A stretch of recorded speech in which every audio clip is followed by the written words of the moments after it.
Al mi dakyapi. Apetuashte yuha. Dakota chazepi ki chanku ki kaga.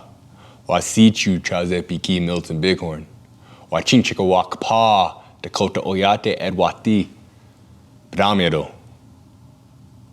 Hello, my name is Milton Bighorn. I come from and I proudly represent the Fort Peck Assiniboine Sioux tribes. And here we are, day 75 of the Bright Path 75 Hard Challenge.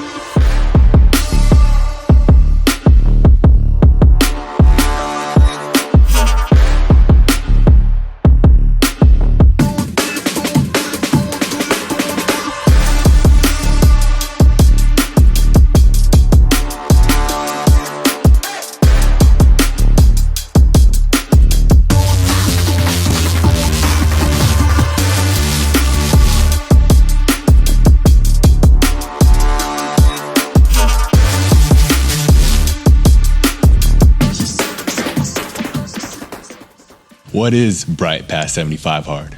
Every day you wake up at sunrise, including weekends. After you wake up, you meditate, prayer. You get your spiritual side, your spiritual dimension right. After you get your meditation or prayer, you gotta read one chapter of a nonfiction book. Once you force yourself to read some knowledge, gain some more wisdom, you gotta understand that you gotta do 2 workouts a day.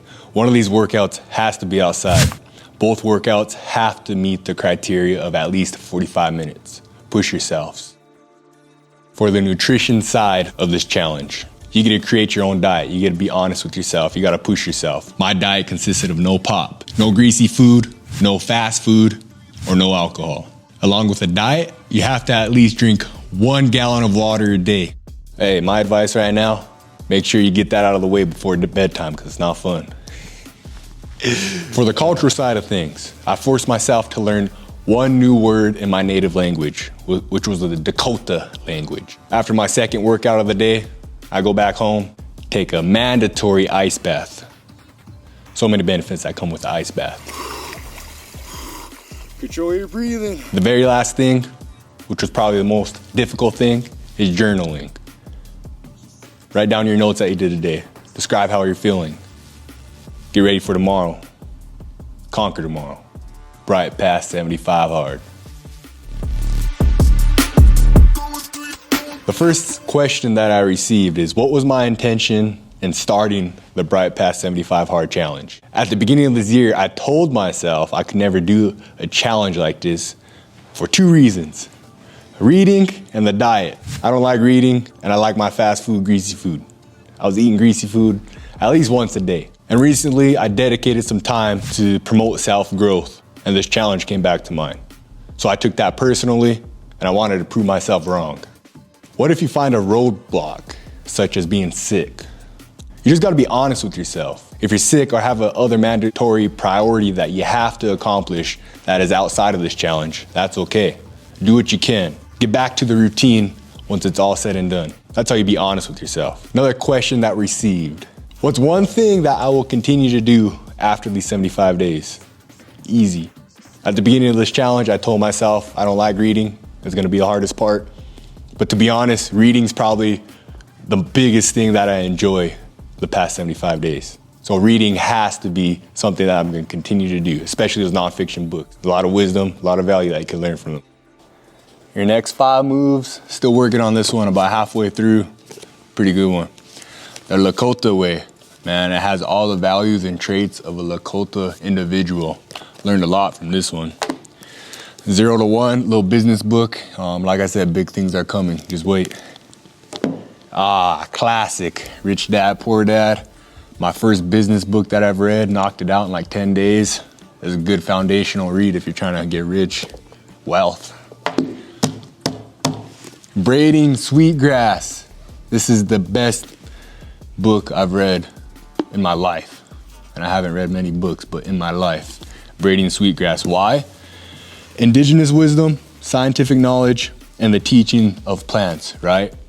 This book is meant for anyone. You don't have to be native, non-native. You know, it doesn't matter what your background is. You can learn something from this. One and most important key takeaway from this book is reciprocity. It's probably mentioned about 20 times in this book. Reciprocity is big in this world, especially if you want to do big things. You know, you give what you get what you give. Take care of your peoples, they take care of you. Braiding sweetgrass, check it out. So when did I know that I could make it through all 75 days?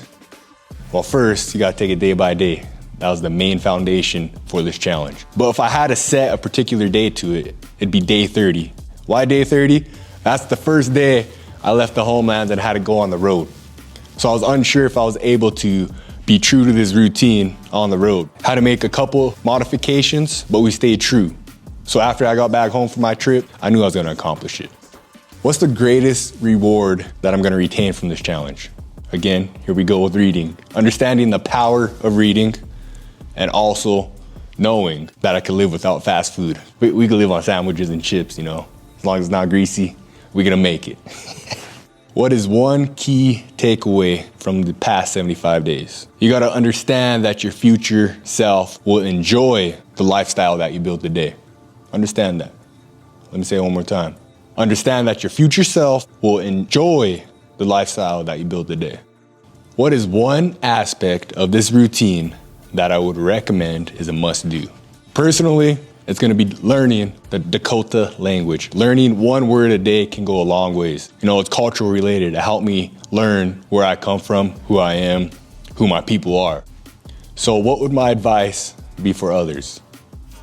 If there's one thing I wanna leave with you guys, my relatives, native, non-natives, everyone, the days will pass, the sun will rise, the moon will shine. You have the power to truly be who you wanna be. It comes down to your daily routine. This is your challenge. Modify the next 75 days to your needs, to your wants.